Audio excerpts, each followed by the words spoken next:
Fnaf 3 has always been one of the most hated Fnaf games in the franchise, and it always made me wonder, why is that? Because looking at it from my view, Fnaf has to be one of my most favorite games from the franchise, giving us things like one of the most famous villains in horror game history, William Afton. It gave us a new and unique switch on gameplay that the franchise hasn't seen in that time. And for the first time in Fnaf history, it had multiple endings, which was something unique to the franchise at that time. But even though I listed all those good things, Fnaf 3 is still hated to this day, and I want to know why. So I'm going to give my full review, the pros, the cons, and my full opinion on Fnaf 3.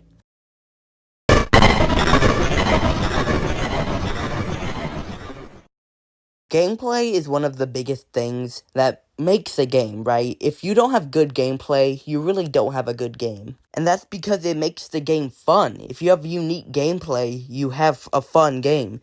Games that come to mind about gameplay are maybe like Mario Odyssey with the good movement and fun, unique gameplay with the taking over characters. Minecraft, where you have to build houses, craft weapons to survive the night, and focus on your hunger. That's good gameplay. But Five Nights at Freddy's really isn't a franchise that's known for good gameplay, with the core gameplay mechanic being check doors, flashlights, check cameras, and that's pretty much all the gameplay throughout most of the games, with some minor switch-ups in most of them. But all of them have that same core gameplay mechanic, and that's surviving and shutting doors. And that's why I don't understand why Fnaf 3 is hated, with its unique gameplay, especially since it's the third game. The other two had pretty much the same gameplay. With Fnaf 3, the gameplay isn't focused on shutting doors when the animatronics are at your office, but it's more keeping them away from your office, where basically you have to play a noise in some part of the building, which keeps the main killer, William, or Springtrap, away from your office. But as the nights go on, you start to realize that there's more characters in this game. There's phantom animatronics, or ghosts, or hallucinations, I don't really know, which are these weird watermelon animatronics that can sometimes pop up, and you either have to click off a camera quickly, or look away, or they'll jump scare you, causing one of your equipments to malfunction and having you have to, restart them. Which is really annoying because that stops you from focusing on keeping Springtrap away, giving him just a short amount of time to get closer to your office, either by going in the vent system or just walking up to your office. And with all that listed, you would really think that would reel people in, especially since that's such unique gameplay to the franchise, but actually, people fucking hated it. Especially since at the time, this was going to be the final game in the franchise, but people just simply hated it for its difference. And in some points, I actually have to agree with them that the gameplay does get a little repetitive at times. Because in the past games, let's look at Fnaf 2 and Pacific, there's multiple things you have to focus on, like the marionette, you have to check the vents, you have to make sure Balloon Boy isn't there. There's multiple things you have to check on. But in Fnaf 3, it gets repetitive because there's just one thing, and that's William. And I don't know if this is a controversial opinion, but I don't think pushing one button is fun. And yes, you could use the same logic with the other games, where you just basically have to push one button to keep the animatronics out.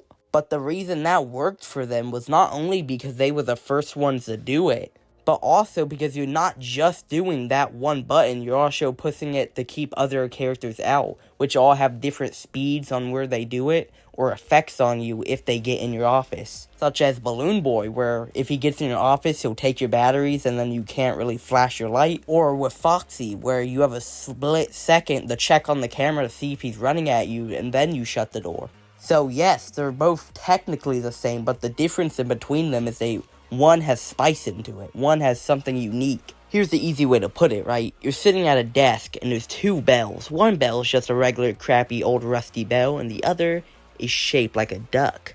Which one are you gonna push? Exactly. Of course, there are cons about Fnaf 3's gameplay, such as you can't just keep Springtrap in the same corner the whole game, because there's vents you have to worry about. And in the vents, you have to check the camera of the vent and, seal it off before he gets in there. And sometimes that can literally make your heart burst out of your chest from fear, especially when it's loading and you don't know if he's going to get in your office or not. or when a phantom animatronic just randomly pops up and jump scares you. There's obviously hints of good gameplay in there, but obviously not enough to where I can call it good gameplay. But in my opinion, FNAF 3 doesn't succeed in its gameplay, but more in its horror and atmosphere, which is what we're going to be talking about next. Now, as I mentioned before, FNAF 3 was supposed to be the ending of the series, the finale, and it was also supposed to be the scariest, which you can see hints of that in the game, with more gore than usual, and that being showed in Springtrap, where he's literally a rotting corpse. With Five Nights at Freddy's 1 and 2, the most gore we got to see was maybe at like the end scene where you get killed and stuffed in the suit. Not that much gore. But in FNAF 3, we get more than usual. We get, once again, Springtrap, who's a rotting corpse. We get the spring lock scene, where you can make the argument that it's 8-bit, but that's still gore. We're still seeing a dude getting crushed to death in a suit. It's still messed up, even if it's 8-bit. You can also see the upgrade in horror throughout the atmosphere. It's all nasty, green, it's all moldy on the walls. It looks abandoned and old, while in FNAF 1 and 2, they're new and still up and running. But even though it seems to be the most scariest, it wasn't scary enough for the people at the time. Them once again complaining about it not being scary enough for the finale. It was so badly received, in fact, that they had to make a fourth game, FNAF 4, which is easily the scariest game in the franchise. But the question is, was FNAF 3 really not that scary, or was it actually just an underrated masterpiece? And for that, I must say, yes, FNAF 3 definitely is one of the most scary games in the franchise, and here's why. First, I must talk about the one thing that stands out about this whole game, and that's the designs. Five Nights at Freddy's 3 easily gave us some of the best designs we ever seen from the franchise from this point. Springtrap mainly being one of the best ones, with his rotting corpse inside his body, the broken yet oddly stunning suit. He has this moss or green ick, I don't really know what to call it, that like covers his whole body. His once golden yellow suit now soaked in his own blood, mucus, and shit, I guess. I don't know. You get my point, though. This is a fantastic suit, and the design is so good, I could probably make like a 20-minute video just glazing it. And the phantoms are really cool, too. I like them. They all have this, like, ghostly designs, like they were burnt or maybe left the rot. And of course they all have the same designs we've seen before. Phantom Chica just being FNAF 1 Chica, Foxy just being Wizard Foxy, but there's something about them that's just so unique. And I can't really pinpoint it, but they have good designs. I know they're underrated and hated in some cases, but I think the Phantom animatronics do a really good job at being ghostly and scary. And as I mentioned before, the atmosphere really is probably some of the best atmosphere we've gotten in this game franchise. Just looking at the wall, you can definitely tell some type of accident, or maybe it's been abandoned for years. It leaves this mystery on what happened to this place. And of course we know that it's like an attraction, it's meant to look like this. But just knowing what this place is based off, all the horrors and accidents and death that's happened around this franchise, just makes you really scared of these props that are scattered around the building. The whole building is covered in this green mucus that drips from the walls, either being some type of decomposing wood or wallpaper, or maybe something worse, like blood. And due to the whole building being covered in green, it makes it really hard to spot out where Springtrap is, making it really scary, especially if you can't find where he is. The best example I can think of what FNAF 3 reminds me of is maybe like a graveyard. Or better yet, I know this will sound weird, but like a slave camp. A abandoned one, of course, that don't take that out of context. And what I mean by that is that you know horrific things have happened in this place. Scary things, death, and torture. And it brings you this odd feeling standing in it. Like there's some type of ghost or odd evil presence that's surrounding you. And I feel like FNAF 3 does that perfectly. So people saying that the game isn't scary, you can have your own opinion on it, of course, but I feel like the game was definitely overhated in its horror factor. Of course, I can understand the jump scares maybe aren't too good, with Springtrap's jump scare literally just being him walking up to you. The Phantom ones are good, and sometimes unexpected, especially Balloon Boys, when you just flip down your camera and he's standing in your office. But with not much else to say on the atmosphere and horror of the game, there's a few more things I want to talk about. And that's, ever since Five Nights at Freddy's 1, Scott Cawthon has built this slow but steady story about a serial killer shoving dead bodies of children inside of Chuck E. Cheese animatronic suits. And the reason it was done so well was because he slowly told us this story throughout the games, not showing us or either telling us his name throughout both games until the third one. Scott Cawthon slowly showed us more and more information about this character until we finally face him in Fnaf 3, showing us the atrocities that he's committed, the children he's murdered, and showing us basically that he's caused everything we're going through. And even in Fnaf 3, we don't even know that this is the serial killer. We just think this is another random animatronic trying to kill us. Some dead children.